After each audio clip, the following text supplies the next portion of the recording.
So, um, we're often raised with this fundamental idea, right, that control, well, that it equals safety. If you plan everything perfectly, anticipate all the outcomes, then chaos just won't find you. Right. It feels like putting on armor. Like it's the ultimate source of power against, well, life. Exactly. And so we grip things tightly, our budgets, our schedules, maybe our self-image. Yeah, trying to keep it all locked down.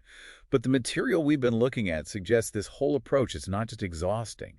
It's a powerful illusion, and one we pay a pretty high price for. How so? Well, control promises security from uncertainty, but it doesn't actually deliver.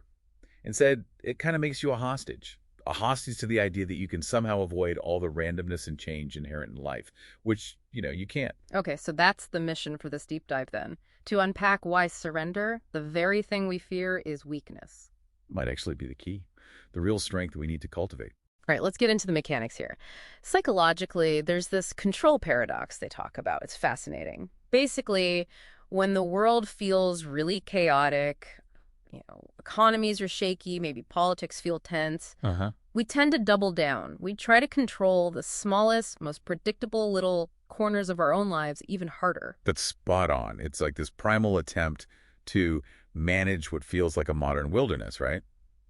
Since we can't influence the big global stuff, we compensate. We build these, well, often expensive little illusions of security. Like obsessively checking our phones. Exactly. Mistaking that constant stream of information for actual safety, or micromanaging relationships, confusing that kind of tight grip for genuine love or connection.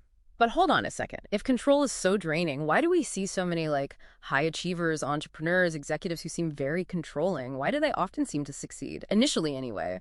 Doesn't that ability to exert control give them an edge? It can yield efficiency, definitely, Right. but often at the expense of things like resilience and connection. The sources we reviewed are pretty clear about the long-term cost. Control promises safety, but it often delivers this deep isolation. Because the tighter you grip. The more rigid you become, Mm. the more anxious. It's like building your own prison, really, Yeah. based on fearing what might go wrong. And that's where the cost really hits relationships, isn't it? I like that closed fist analogy in the material. You just can't hold on to things like love or joy or real connection if your fists are clenched tight against the world. Precisely. And you see this play out everywhere. Think about workplaces. When leaders micromanage everything, Kills creativity. right, it crushes psychological safety, innovation evaporates. The perceived control over tasks actually destroys the team's genuine contribution. Or controlling parents. Yeah, another classic example. They often end up pushing away the very closeness they were desperately trying to protect. It breeds rebellion, not conformity. You just wear yourself out fighting reality instead of, engaging with it. And this isn't exactly a new idea, is it? This realization feels like it's woven through centuries of wisdom. Oh, absolutely. It's ancient wisdom. Think of the Stoic philosopher Epictetus. He basically said, look, if you waste your energy worrying about things, you absolutely cannot control the weather, the past, what other people think. You're just setting yourself up for misery. Guaranteed misery. Yeah. And that cuts across cultures. Lao Tzu said something powerful, too. When I let go of what I am, I become what I might be. Letting go to become more. Exactly. Yeah. Even figures with immense power understood this.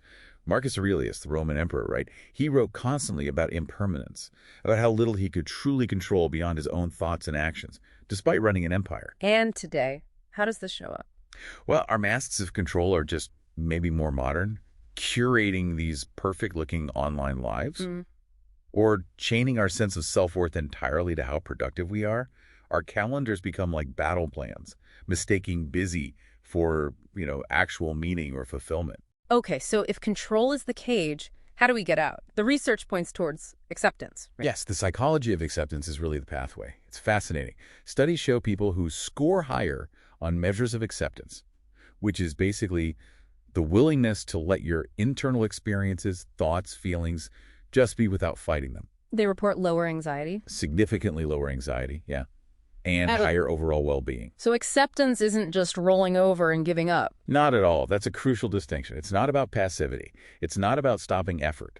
Acceptance, especially in therapeutic models like ACT, means recognizing thoughts are just thoughts' electrical events, maybe not commands or absolute truths. Okay. Surrender, in this context, means doing the work you can do, committing your energy where you have influence, and then letting life or the universe handle the rest. See, control burns energy fighting the current. Acceptance conserves energy by working with the current. Which brings us back to that central paradox we started with.